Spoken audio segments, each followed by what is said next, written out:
আসসালামু আলাইকুম। আলহামদুলিল্লাহ, আজকে আমি পুকুরে আড় মাছ দিচ্ছি। এই আড় মাছ নিয়ে কিছু কথা বলবো। আমি এই মাছগুলো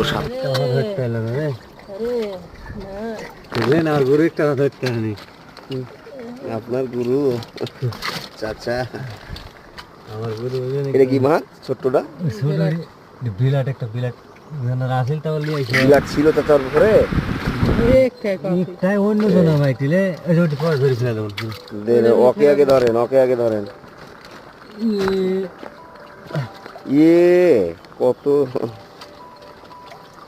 হেভি চালাক, পারবে না ধরতে। তুলেন, হাড়ি দিয়ে দিন।